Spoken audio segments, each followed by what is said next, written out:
नमस्कार। एक और टिप्पणी के साथ मैं अतुल चौरसिया। भारत में टेलीविजन पत्रकारिता का जनाजा निकल चुका है, अर्थी श्मशान पहुंचने वाली है। आप सोचिए कि एक वो दौर था जब हाथ में माइक लिए पत्रकार किसी गांव चौपाल में पहुंचता था, तब लोग स्वागत में विश जाते थे। आज टेलीविजन पत्रकारिता उस गर्त में पड़ी है जहां स्वागत में मुर्दाबाद, गो बैक और दलाल के नारे लगते हैं। Media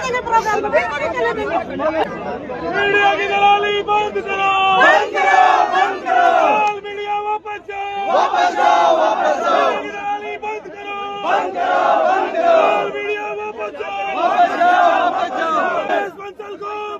go back, go back.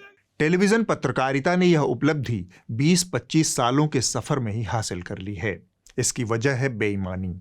Television पत्रकारिता न अपने पेशे के प्रति ईमानदार रही, न अपने दर्शकों और देश के नागरिकों के प्रति। सत्ता के साथ उसने पत्रकारिता का सौदा कर लिया। इस बेईमानी का घड़ा किसी न किसी दिन तो भरना ही था। दर्शकों, नागरिकों, संविधान और लोकतंत्र का सौदा सत्ता के हाथों करने के बाद कितने दिन तक ये खैर मनाते। एक तरफ टेलीविजन पत्रकारिता का जनाजा निकल रहा है, दूसरी तरफ उम्मीद की एक रोशनी है। क्या पत्रकारिता नागरिकों की मदद से, उनके समर्थन से चल सकती है? हमारा विश्वास है बिल्कुल चल सकती है। आप ही की मदद से न्यूज लॉन्ड्री और द न्यूज मिनट अपना साझा इलेक्शन कवरेज पूरे देश से आप तक पहुंचा रहे हैं। हम किसी भी तरह का कॉरपोरेट या फिर सरकार का विज्ञापन नहीं लेते। इस समय हमारे 3 इलेक्शन फंड चल रहे हैं। अपनी पसंद के किसी भी चुनावी फंड में आप योगदान कर हमारी कवरेज को मदद करें और गर्व से कहें, मेरे खर्च पर आज़ाद हैं खबरें। दरबार की रंगत लौट आई थी। आर्यावर्त में चुनाव चल रहे थे। हर दिन कहीं न कहीं से लोमहर्षक खबरें आ रही थी। हस्तिनापुर का दरबार भी बहुत दिनों बाद आयोजित हुआ था। धृतराष्ट्र का दरबार में आना जाना इन दिनों कम हो गया था, लेकिन चुनावी मौसम को देखते हुए उन्होंने दरबार में अपनी उपस्थिति को प्रार्थनीय माना। दरबार का पूरा लवाजमा उनकी खिदमत में कालीन बिछाकर पड़ा था। संजय ने भी अपने तार बेतार संपर्क से अनगिनत कहानियां जुटा रखी थी। क्या कामरूप प्रदेश, क्या जम्बूद्वीप, क्या किष्किंधापुरी, क्या पाटलिपुत्र, क्या पांचाल प्रदेश, क्या गांधार, क्या गोंडवाना और क्या खामनी साम्राज्य। चुनावी खबरें संजय की पोटली से उफन उफन कर गिर रही थी।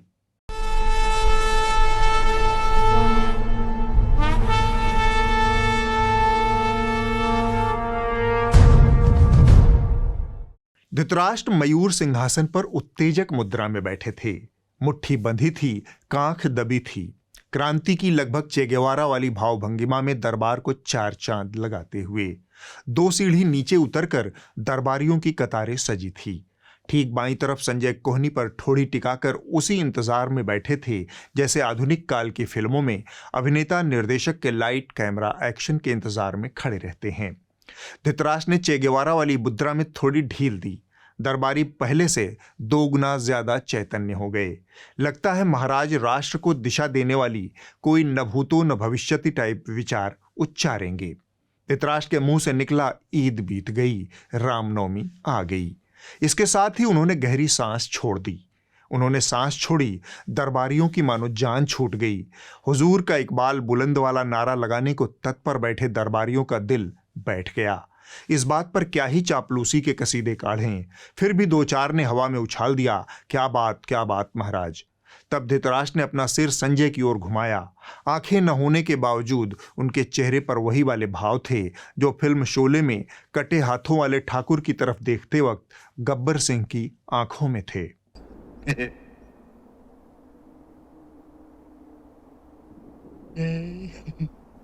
धृतराष्ट्र के पोस्चर बदलने के क्रम में संजय के लिए एक इशारा छिपा था।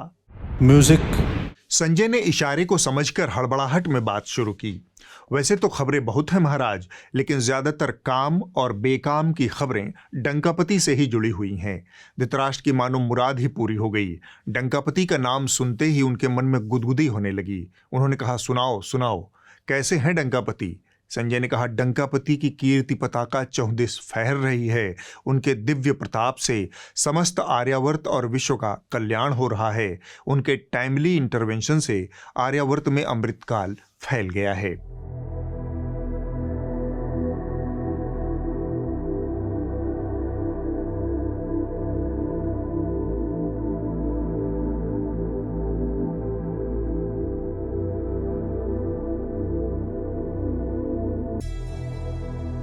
यह शब्द धृतराष्ट्र के दिमाग में अटक गया। उन्होंने पूछा, टाइमली इंटरवेंशन क्या भला है? संजय ने कहा, यह वो चीज है जिसमें डंकापति ने पीएचडी कर रखी है। धृतराष्ट्र ने संजय की आवाज में छिपी असहमति को पकड़ लिया। उन्होंने कहा, टाइमली इंटरवेंशन में कोई दिक्कत है क्या? संजय ने कहा, मणिपुर में डंकापति के टाइमली इंटरवेंशन हुए 11 महीने हो चुके हैं। इसी हफ्ते उनके इंटरवेंशन का ताजा परिणाम सामने आया है।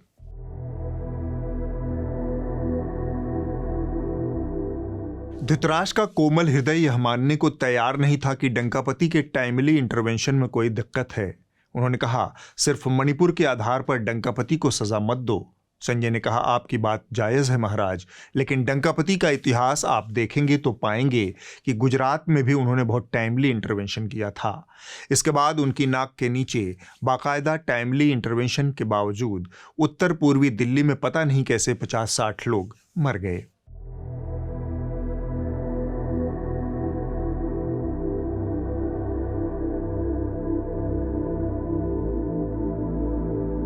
थोड़े थोड़े अंतराल पर उनका टाइमली इंटरवेंशन राष्ट्र की प्रगति और भाईचारे की मिसाल बन गया है।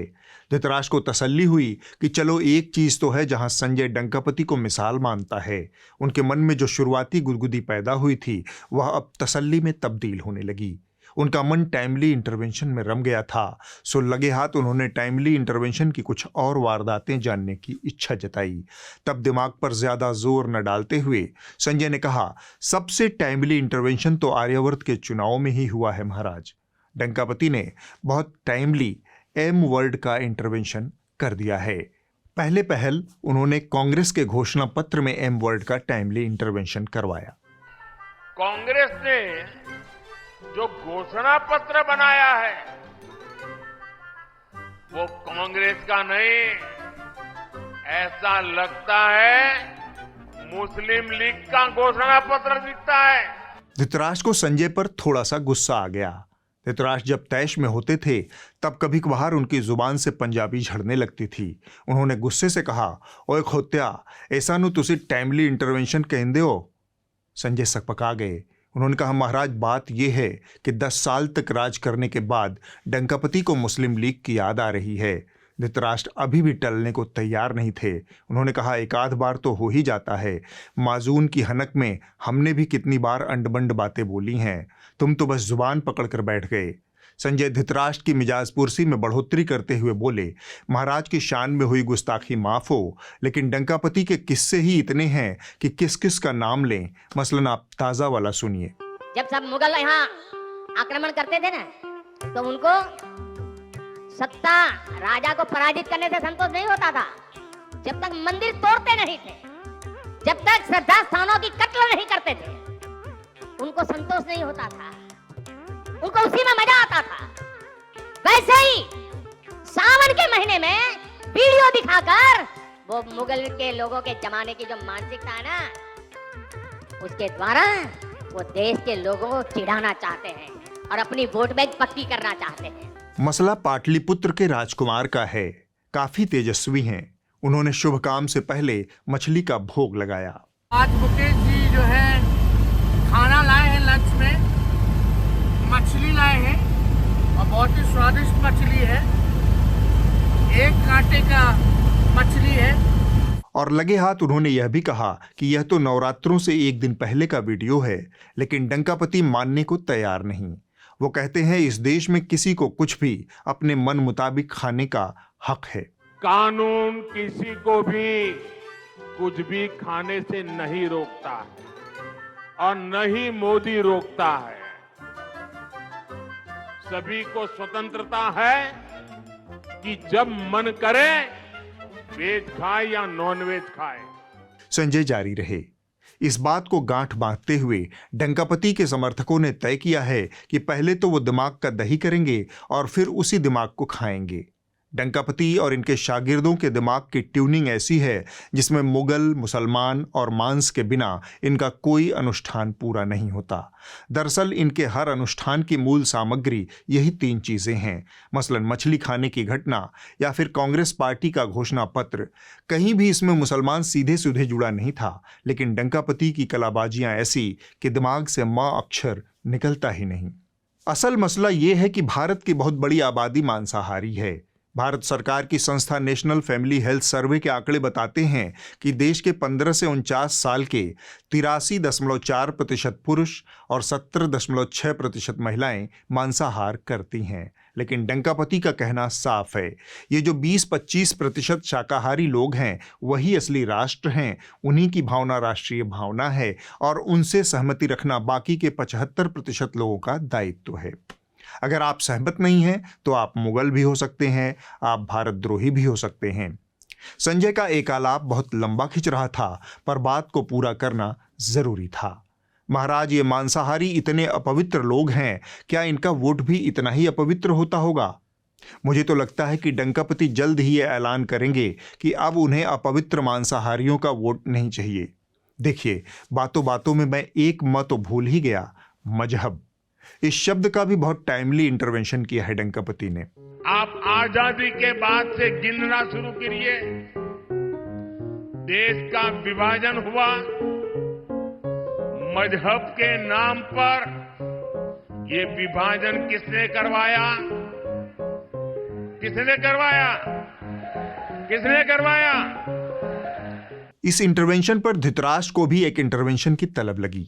उन्होंने पूछा, मजहब के आधार पर जो लोग आर्यावर्त बना रहे थे उनमें शामिल एक आध शूरवीर पर थोड़ा रोशनी डालो। शूर का जिक्र सुनकर संजय के दिमाग में एक ही वीर का नाम कौंधा। मजहब के नाम पर जो लोग दो राष्ट्र की बात आज़ादी के पहले कर रहे थे उनमें मुस्लिम लीग के अलावा वह वीर भी शामिल था जिसकी मानस संतानें आज आर्यावर्त की सत्ता में हैं। धृतराष्ट्र को उस वीर की कहानी में दिलचस्पी हुई। तब संजय ने कुछ तथ्य रखते हुए कहा, जिन्ना ने जिस द्विराष्ट्र सिद्धांत को 1939 में जाहिर किया उसे 2 साल पहले सावरकर सार्वजनिक रूप से पेश कर चुके थे। 1937 में हिंदू महासभा के अहमदाबाद अधिवेशन की अध्यक्षता करते हुए कथित वीर ने कहा, भारत में 2 विरोधी राष्ट्र एक साथ बसते हैं। कई बचकाने राजनेता यह मानने की गंभीर भूल करते हैं कि भारत पहले से ही एक सद्भावनापूर्ण राष्ट्र बन चुका है। यह सदिच्छा रखने वाले अविचारी मित्र अपने स्वप्नों को ही यथार्थ मान लेते हैं। सावरकर ने बारंबार हिंदू मुसलमान 2 अलग राष्ट्र के मसले पर अपने विचार दिए।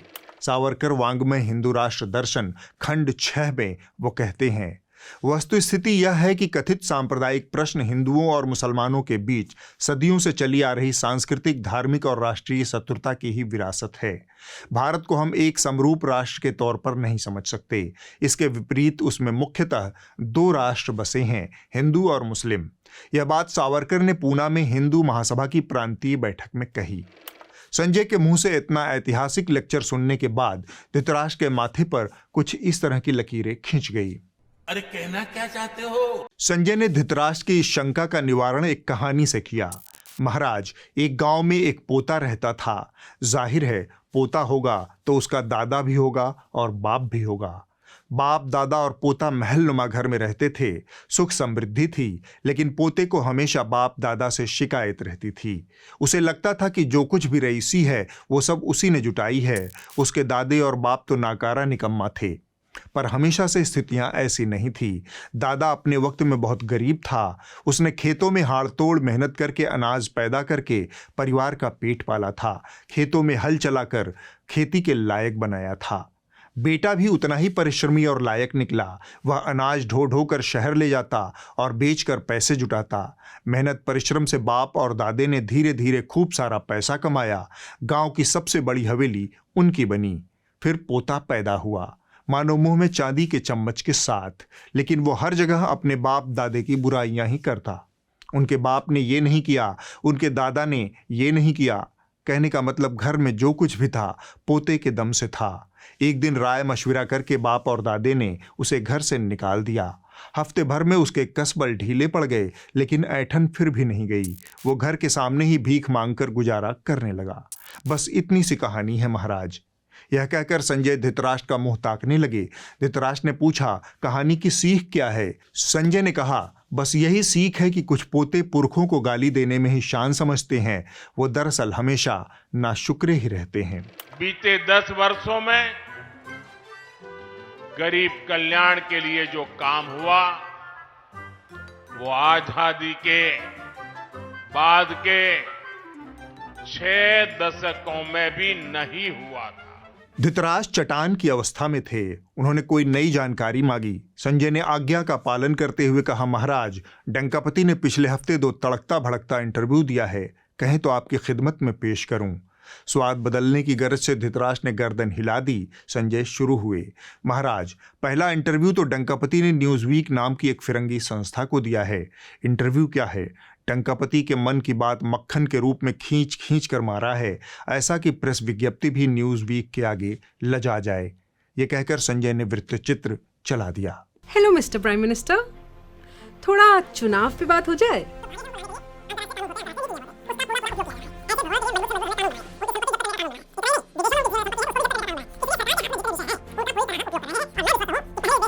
Brilliant answer, brilliant. थोड़ा डेमोक्रेसी पे बात हो जाए। Amazing, wow, 100% agree. Mister prime minister, थोड़ा इंफ्रास्ट्रक्चर पे बात हो जाए। Oh wonderful, amazing, oh amazing, so much fun. अगर चाहे तो चाइना पे भी 2-3 चीजें कह सकते हैं आप, if you want to. I mean, it's totally up to you. Yes, amazing, oh how beautiful mister prime minister, wonderful, so well said, एकदम सटीक। मिस्टर प्राइम मिनिस्टर, अब आते हैं इलेक्टोरल बॉन्ड्स पे। मैं प्रॉमिस करती हूँ मैं खुद ही कुछ नहीं पूछूंगी।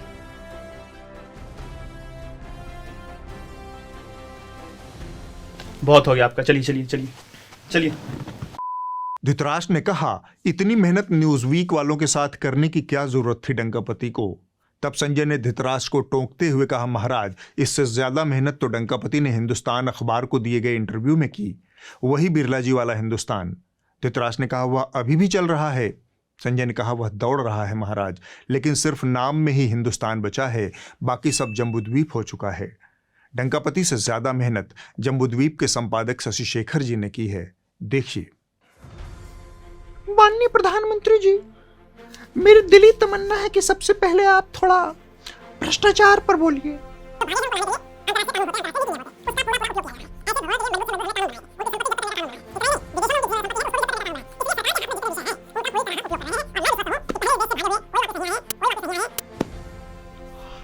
आप तो त्रिकालदर्शी हैं, मतदाता के मन में क्या चल रहा है थोड़ा बताते तो कृपा हो जाती।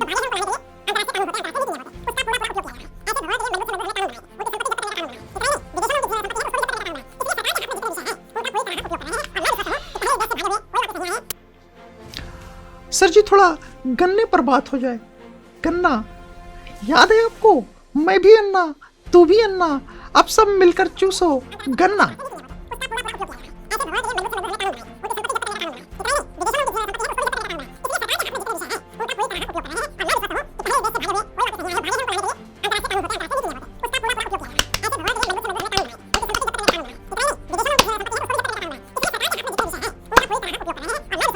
पहाड़ की पानी और जवानी तो दोनों रद्द है महाराज। प्रधानमंत्री जी एकदम बर्बाद।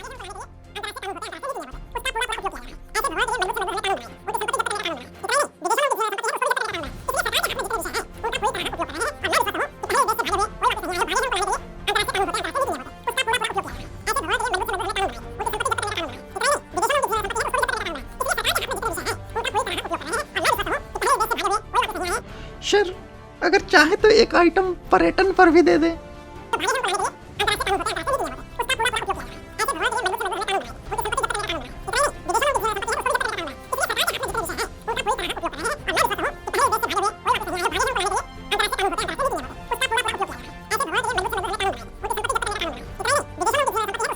इतनी सारी बातें राष्ट्र के निर्माण में आपने कही, इलेक्टोरल बॉन्ड पर मेरी कुछ पूछने की हैसियत नहीं है प्रधानमंत्री जी।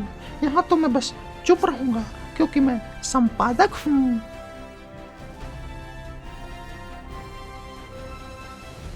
धृतराष्ट्र का माथा ठनक गया। इसे इंटरव्यू कहते हैं तो फिर प्रेस कॉन्फ्रेंस भी इसे ही कहते होंगे।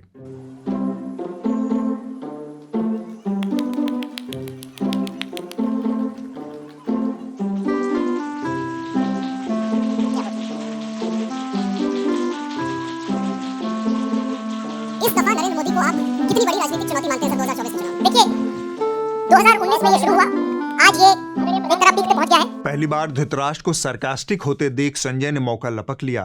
दरअसल पत्रकारों को गलतफहमी हो गई थी कि वो कांग्रेस के मैनिफेस्टो की तरह ही डंकापति से भी सवाल पूछ सकते हैं, लेकिन डंकापति के रहते ये उम्मीद वैसी ही उम्मीद है जैसे पेड़ से टूटे सेब को धरती की बजाय आसमान में चले जाने की कल्पना। ग्रेविटी जितना सत्य है, डंकापति की मीडिया से घृणा। मैंने मीडिया से कहा, आप इन हुड़क-चुल्लुओं की बात मत समझना, ये तो उनकी आंखों के प्यारे हैं। तो जो लोग कहते हैं कि पिछले 10 वर्षों में क्या बदला है, ऐसा मोदी ने क्या कर दिया कि लोग कहने लगे कि बहुत बदलाव आ गया, उन लोगों को आज हम ये बताना चाहते हैं कि यूएई जैसे इस्लामिक देश में एक इतना भव्य मंदिर बन रहा है, ये कितना बड़ा बदलाव है। एक तो मेरा प्राइम मिनिस्टर को आप बचा नहीं पाएंगे, प्राइम मिनिस्टर के बारे में गृह मंत्री अमित शाह को बचा नहीं पाएंगे आप, आप बचा नहीं पाएंगे, हो गया काम, आपका काम हो गया, आप बचा नहीं पाएंगे, आप देखो तहजीब के दायरे में रहकर बचा नहीं पाएंगे। क्या आपने ऐसे किसी नेता को पहले कभी देखा या सुना है जो संसद के अंदर खड़े होकर सबके सामने ऑन रिकॉर्ड पूरे कॉन्फिडेंस के साथ आत्मविश्वास से बोल रहे हो कि इस बार के चुनाव में वो इतनी सीटें जीतने वाले हैं? देश ना झुके इसलिए खुद झुक जाने वाला व्यक्ति डिक्टेटर। आप सोचिए पूरा का पूरा विपक्ष ना एक वीडियो को ट्वीट करके ये साबित कर रहा है कि भारत में डेमोक्रेसी नहीं है, भारत तानाशाही वाला देश बन चुका है, बुरा हाल है, प्रधानमंत्री मोदी एक तानाशाह बन चुके हैं। इसलिए इससे साबित ये होता है कि भारत में लोकतंत्र है। सांझ ढल आई थी, सूरज डूबने को था, धृतराष्ट्र भी थकान महसूस कर रहे थे, तो एक सेवक को पास बुलाया, उसके सहारे से उठ गए, सभा विसर्जित हो गई, वो अंतःपुर को लौट गए। धृतराष्ट्र संजय संवाद में इस हफ्ते बस इतना ही। अब आप इस हफ्ते की रिपोर्ट देख लीजिए। जो कही जा रही थी बातें कि अंदर में भी सोशल डिस्टेंसिंग का ख्याल रखा जाएगा। ट्रेनें तो खुल दी हैं, लेकिन कैसे? इस हफ्ते की रिपोर्ट जनसत्ता.com के YouTube चैनल से जुड़ी है। यह कहानी विश्व प्रसिद्ध माउंटेन मैन दशरथ मांझी से जुड़ी है। दशरथ के बेटे भागीरथ मांझी आज भी उसी गांव में रहते हैं। उन्होंने बताया कि उनके पिता के नाम पर फिल्म बनाने वाले करोड़ों कमा चुके हैं, लेकिन उनकी दशा जस की तस है। गया जिले के गहलौर गांव में आज भी दशरथ मांझी का परिवार एक झोपड़ी में रहता है। दोष नहीं लगेगा, हमारे पिताजी पर कई करोड़ कमाया, हम लोग को क्या मिला? पहले मजदूरी करते तैसे आज मजदूरी करते हैं, कुछ बदलाव नहीं। बदलाव आता था ही फूसे के घर रहता। 50,000 घाटी तर दिया, हम लोग को मालूम नहीं था कि इसी फोटो करके क्या चीज बनाएगा, है ना? तो फोटो ले करके 50,000 वहाँ दिया और फिल्म चला। 2% कहा कि हम देंगे, 2% देता तो हम मकान न बना लेते। अगले हफ्ते होगी एक और टिप्पणी। नमस्कार।